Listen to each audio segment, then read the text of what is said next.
Semar adalah nama tokoh utama dalam punakawan di pewayangan Jawa.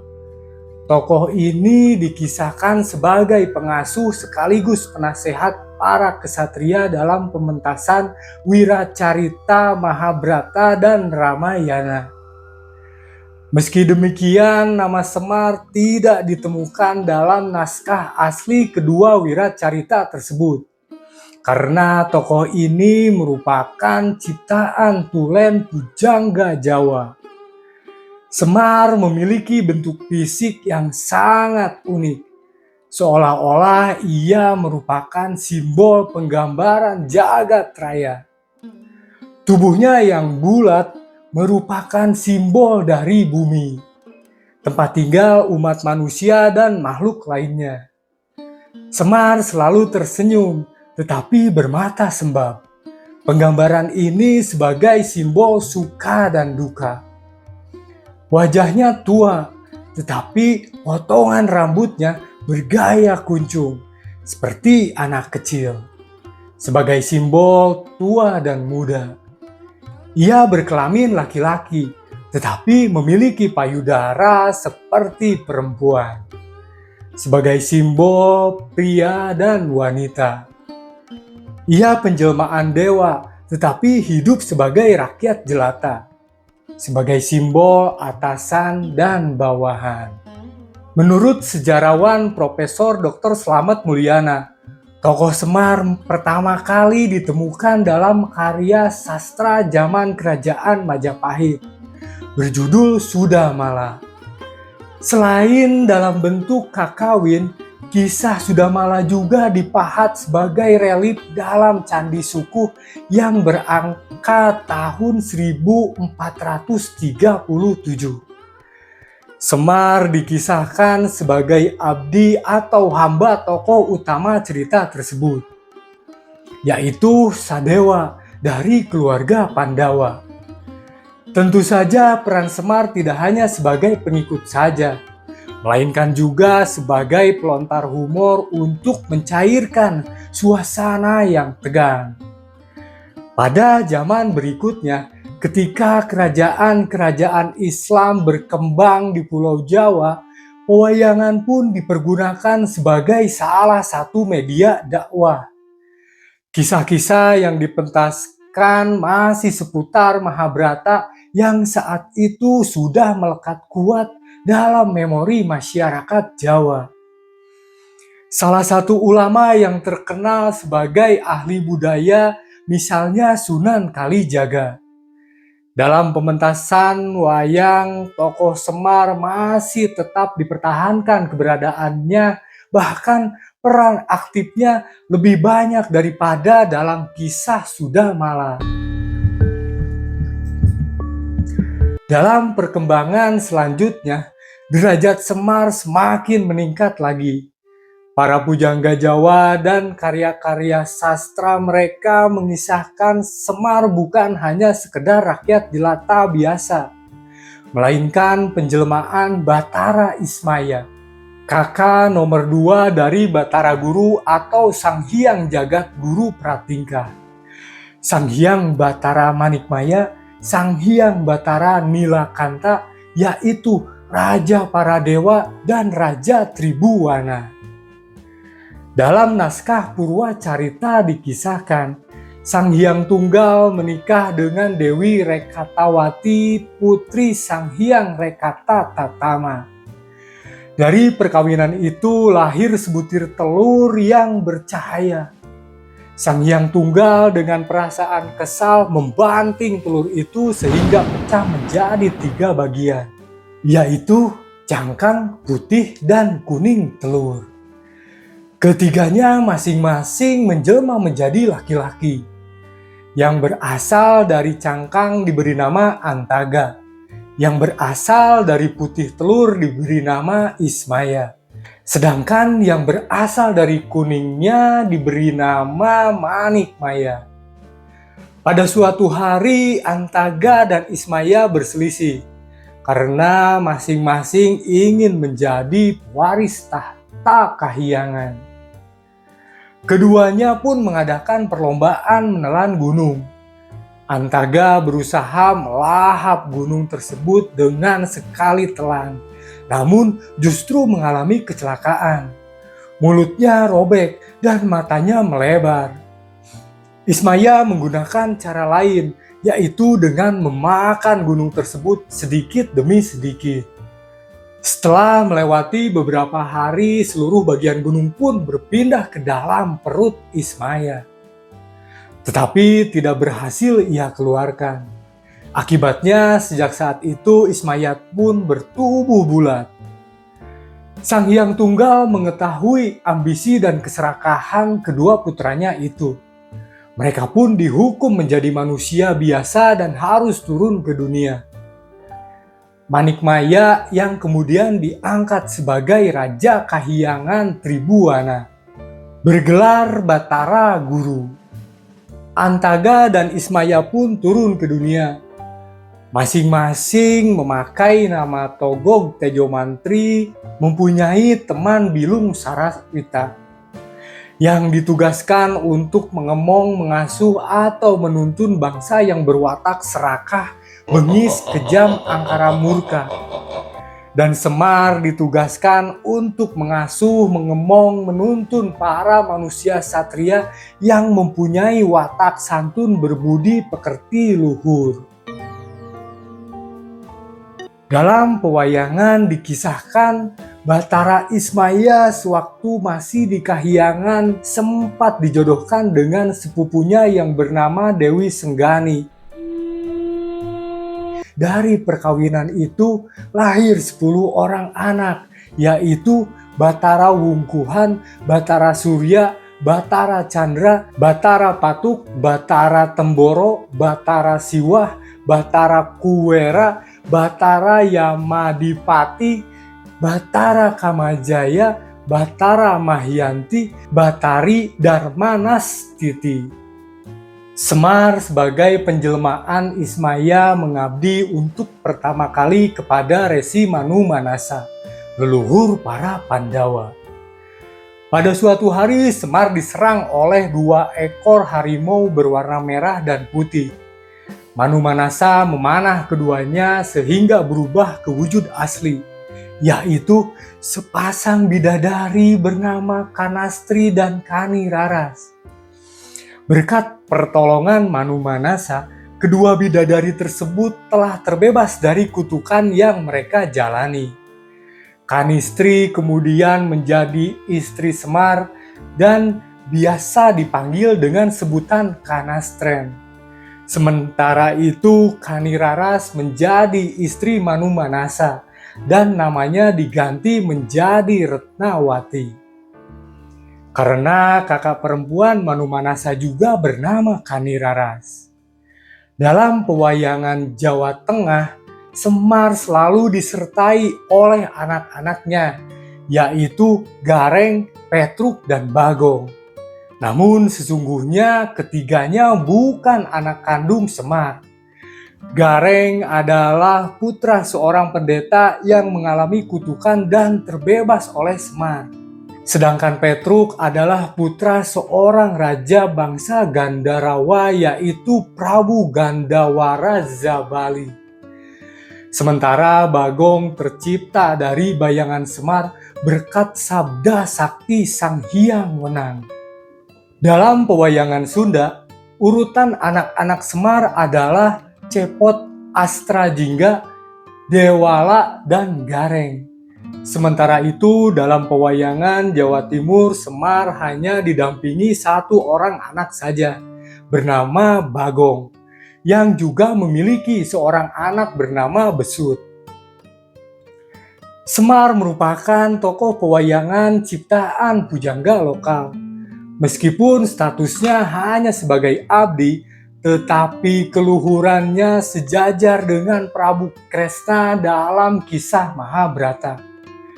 Jika dalam perang Batarayuda menurut versi aslinya, penasihat pihak Pandawa hanya Kresna seorang, maka dalam pewayangan jumlahnya ditambah menjadi 2, dan yang satunya adalah Semar. Semar dalam karya sastra hanya ditampilkan sebagai pengasuh keturunan Resi Manu Manasa, terutama para Pandawa yang merupakan tokoh utama kisah Mahabharata. Namun dalam pementasan wayang yang bertemakan Ramayana, para dalang juga bisa menampilkan Semar sebagai pengasuh keluarga Sri Ramawijaya ataupun Sugriwa. Seolah-olah Semar selalu muncul dalam setiap pementasan wayang, tidak peduli apapun judulnya yang sedang dikisahkan. Dalam pewayangan, Semar bertindak sebagai pengasuh golongan kesatria, sedangkan Togog sebagai pengasuh kaum raksasa. Dapat dipastikan, anak asuh Semar selalu dapat mengalahkan anak asuh Togog. Hal ini sesungguhnya merupakan simbol belaka. Semar merupakan gambaran perpaduan rakyat kecil sekaligus dewa kahyangan.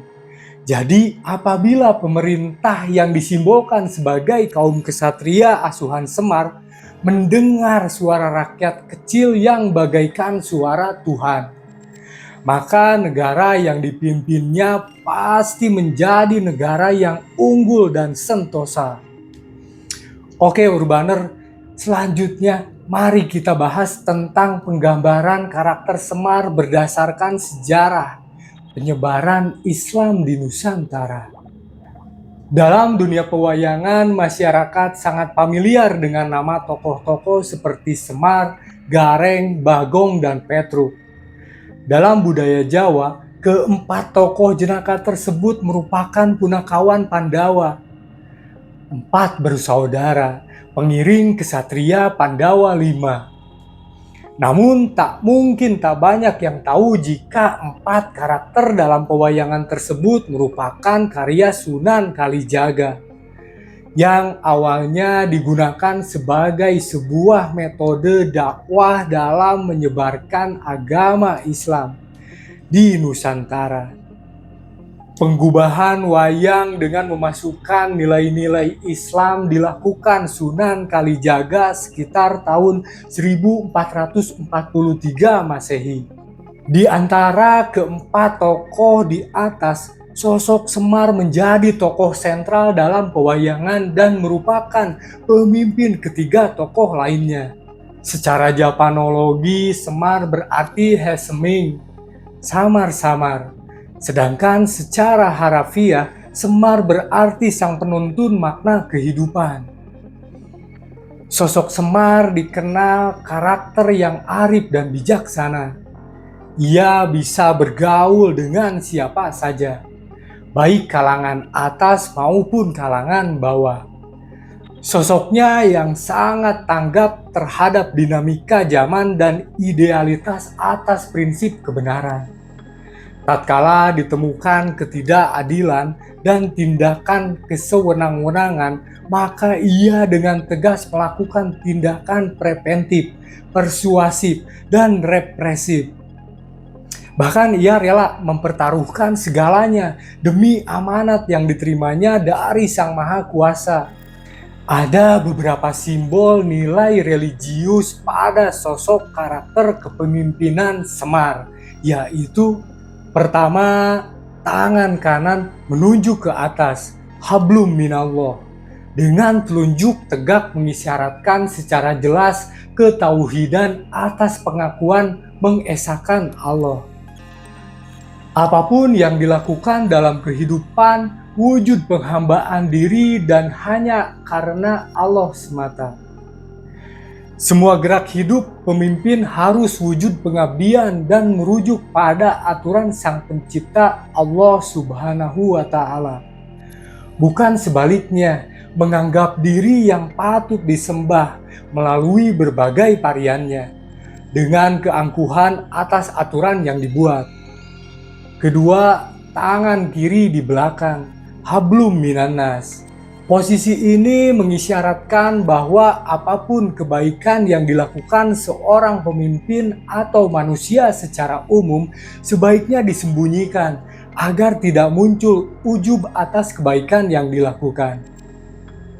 Sebab apa yang dilakukan pada sesama perlu keikhlasan yang tak perlu dipublikasikan.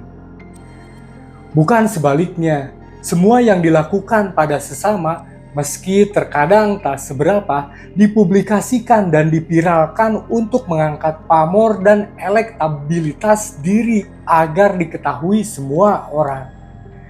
Sikap pemimpin seperti ini merupakan tampilan sikap ujub dan hilangnya keikhlasan atas apa yang dilakukan.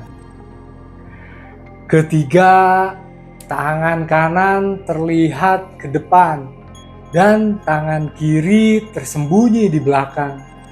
Merupakan wujud keikhlasan dalam interaksi sesama. Tangan kiri ke belakang disimbolkan tak ingin ujub atas apa yang dilakukan. Hal ini merupakan simbol atas sabda Rasulullah. Dari Abu Hurairah, Rasulullah Shallallahu Alaihi Wasallam bersabda, ada 7 golongan yang akan dinaungi Allah Subhanahu wa Ta'ala dalam naungannya pada hari yang tidak ada naungan selain naungannya. Di antaranya seorang yang mengeluarkan suatu sedekah. Tangan kirinya tidak mengetahui apa yang diberikan oleh tangan kanannya. Hadis riwayat Bukhari dan Muslim. Tangan kanan ke atas, tangan kiri ke bawah, yang ditampilkan sosok Semar memiliki kemiripan dengan tarian Sufi Jalaluddin Rumi, dikenal dengan Whirling Dervishes. Makna dari simbol tersebut adalah menyadarkan diri bahwa semua yang dimiliki merupakan amanah, milik, dan anugerah dari Yang Maha Kuasa. Kesemua titipannya diperoleh, maka jangan lupa untuk membaginya pada yang di bawah.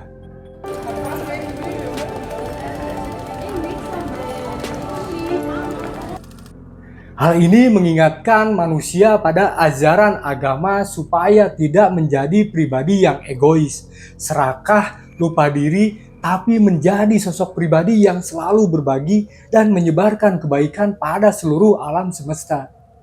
Bukan sebaliknya, semua keuntungan untuk memperkaya diri sendiri. Berikut dinikmati seputar ikat pinggang. Dan setiap yang dilakukan untuk sesama dipublikasikan di mana-mana.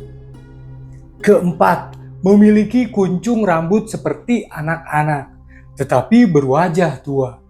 Simbol ini merupakan isyarat yang harus dimiliki oleh seorang pemimpin. Maksudnya, untuk mencapai derajat pemimpin ideal, seseorang harus memiliki sisi kejernihan berpikir seperti yang dimiliki anak-anak, sekaligus sisi kematangan berpikir seperti yang dimiliki orang tua. Melalui kejernihan dan kematangan berpikir, seorang pemimpin akan mampu melahirkan kebijaksanaan dalam setiap putusan yang diambil. Bukan sebaliknya, berperilaku seperti anak-anak ketika memperebutkan mainan dan bagai orang tua jompo yang hanya minta dilayani. Kelima, matanya digambarkan seolah menangis, tapi bibirnya menyiratkan tawa kebahagiaan. Hal ini merupakan gambaran isi kehidupan di dunia yang fana. Setiap diri melalui momen duka dan momen suka. Semua pasti terjadi pada setiap orang dan tak mampu dihindari. Di sisi lain, posisi air mata posisi atas dan senyuman posisi bawah menampilkan seorang pemimpin harus mampu merubah kesedihan rakyat menjadi senyum kebahagiaan. Meski senyum kebahagiaan telah dirasakan rakyat, seorang pemimpin tatkala berada bersendirian dalam munajat pada Allah, air matanya tak pernah kering menangis mengharapkan kasih sayang Allah untuk semua yang dipimpinnya. Hal ini merupakan implementasi bentuk akhlak Rasulullah Shallallahu Alaihi Wasallam terhadap umatnya. Bukan sebaliknya, Senyumannya hanya untuk diri sendiri, tak peduli tetesan air mata umat membasahi alam semesta. Keenam, Semar seolah-olah tidak pernah mengenal kata sedih. Bila berbicara selalu spontan, tetapi mengandung kebenaran. Setiap bertutur selalu menghibur sehingga orang yang bersedih menjadi gembira. Demikian simbol sosok pemimpin. Meski derita dan kesedihan yang dirasakan, namun tak pernah ia memperlihatkan pada orang lain. Bagai tampilan ayah dan ibu. Meski berat beban yang dipikul untuk membahagiakan anak-anaknya, semua beban dan kesedihan disembunyikan agar tak diketahui anak-anaknya. Mereka tak ingin rakyat atau anak-anaknya ikut menangis. Mereka menikmati beban kesedihan untuk dirinya asal rakyat atau anak-anaknya senantiasa bahagia. Bukan sebaliknya, hanya ingin diri berikut kolega tersenyum dalam kemewahan. Sementara rakyat atau anak-anaknya menangis pilu dalam penderitaan. Ketujuh, pementasan wayang tak bisa dilepaskan dengan iring-iringan gamelan. Gamelan merupakan musik pengiring pementasan keempat tokoh yang diciptakan oleh Sunan Bonang. Bila dihayati dan didengarkan secara seksama, irama gamelan merupakan ungkapan syahadatain, wujud isi ketauhidan, demikian sakralnya gamelan. Sehingga para pemainnya harus mampu menjaga wudhu dan fokus pada irama syahadatain. Bukan pada tembang yang dinyanyikan. Tembang yang dilantunkan merupakan dinamika yang terjadi pada masyarakat dengan pesan-pesan keagamaan dan sosial yang syarat nilai. Sosok pemimpin yang ditampilkan oleh Semar perlu pengiring. Dalam hal ini gamelan, yang membuat gerak kebijakan tetap menyatu dalam asma Allah. Gamelan yang mengiringi pementasan Semar merupakan simbol ulama yang tafakuh fi ad-din secara kafah. Bukan sebatas tampilan aksesoris, untaian kata, atau keagungan rumah yang didiami. Musik gamelan mengingatkan Semar untuk senantiasa bermunajat mengingat Sang Pencipta. Para pemain gamelan dalam hal ini ulama yang tetap menjaga wudhunya agar senantiasa bersih dari noda, zahir dan batin.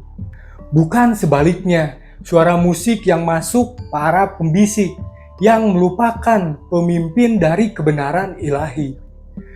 Pemain musik yang tak pernah tersentuh air wudhu, jauh dari Allah, dan irama musik yang melantunkan keserakahan dan kesombongan.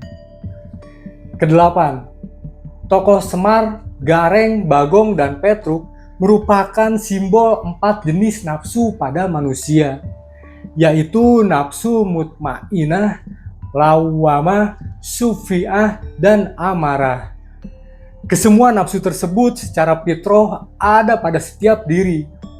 Namun bila manusia ingin keselamatan hidup, maka nafsu mutmainah harus menjadi pengendali atas ketiga jenis nafsu lainnya. Bila tidak, maka manusia akan tersesat oleh nafsunya sendiri.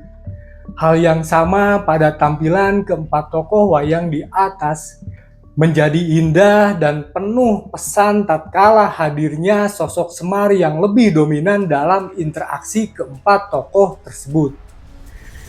Dimensi ini perlu dimiliki oleh setiap pemimpin atas yang dipimpin dan semua manusia atas dirinya. Bukan sebaliknya, dominasi nafsu mutmainah hilang oleh hempasan kuasa ketiga nafsu lainnya yang lebih berkuasa dan menguasai diri. Bila hal ini terjadi, maka hilanglah nilai-nilai kebajikan dalam semua kebijakan yang dibuat dan perilaku yang ditampilkan.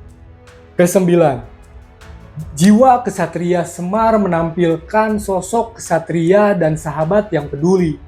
Apa yang diucap tak perlu diragukan. Bukan bak baling-baling di atas bukit alias munafik. Katanya santun penuh makna, saling membantu dengan tulus, tanpa janji yang justru diingkari. Katanya adalah janji sebagai wujud karakter diri. Tak pandai bersilat lidah berbicara di sebalik niat tersembunyi. Bila bertentangan dengan aturan agama dan hukum ditentangnya tanpa tebang pilih. Idealisme diri yang tak pernah tergadai oleh kepentingan ala politik belah bambu. Yang syarat kepentingan material saling menghargai sesama dengan kata yang pasti. Kebijakan dan janji yang bukan bagai lempar batu sembunyi tangan atau berlindung di balik idealisme yang sudah digadaikan. Berkaca dengan filosofi yang disampaikan Sunan Kalijaga melalui tokoh Semar, patut dijadikan cerminan diri. Kesembilan karakter di atas melambangkan Wali Songo untuk mengingatkan kembali atas ajaran, karakter diri dan strategi juang yang dilakukan. Apa yang dilambangkan Semar sangat relevan bagi kehidupan saat ini. Apalagi era media sosial yang demikian bebas tanpa kontrol sahadat tain. Semua kebaikan, meski terbatas atau dimensi keikhlasan rusak oleh publikasi media yang gegap gempita dan penuh euforia, dukungan pada seseorang atau kelompok yang terlalu tergesa-gesa dan terkesan ambil muka. Ketidakpercayaan pada seseorang yang tanpa usul periksa atas apa yang dinilai.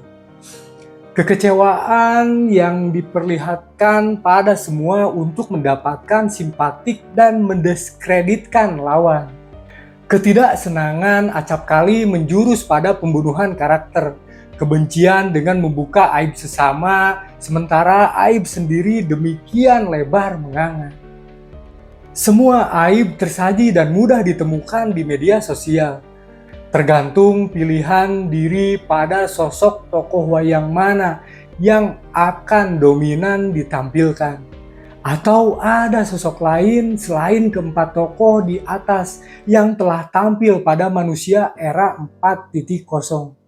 Atau bagaimana bila sosok yang tampil semakin keluar dari filosofi Semar pada era 5.0 saat ini dan seterusnya. Tak terbayangkan, hanya setiap diri yang mampu menjawab dan memilih karakter-karakter yang mau dimainkan. Atau ada karakter yang di luar Punakawan Pandawa, yang tak pernah terpikirkan oleh semua tokoh wayang, namun manusia modern menampilkannya dengan keangkuhan yang nyata. Meski hanya sebagai wayang, namun angkuh pada perannya. Bagaimana kalau keangkuhan wayang ketika telah menjadi dalang? Mungkin melebihi keangkuhan objek yang dinukilkan Allah dalam Quran Surat Al-Baqarah ayat 34. Entahlah, tak ada yang akan mau menjawab, kecuali pemilik diri yang senantiasa tafakur ilallah. Wallahu alam bissawab. Oke. Jadi begitu Urbaner, kisah misteri pewayangan tentang Ki Semar Badranaya. Dari cerita ini kita bisa belajar mengambil sisi positifnya dan buang jauh-jauh sisi negatifnya. Buat kalian yang suka video ini, klik like-nya dan jangan lupa komentarnya. Mohon subscribe dan juga nyalakan lonceng notifikasinya, supaya kalian bisa tahu informasi dan perkembangan kisah-kisah misteri di channel ini. Semoga kita semua bisa lebih mendekatkan diri kepada Tuhan Yang Maha Esa dan senantiasa mendapatkan perlindungannya. Amin ya Allah ya Robbal Alamin. Terima kasih buat Urbaners yang telah menonton dari awal sampai habis. Akhir kata, nama saya Mang Oboy. Sampai ketemu lagi di kisah legenda berikutnya. Adios amigos permios.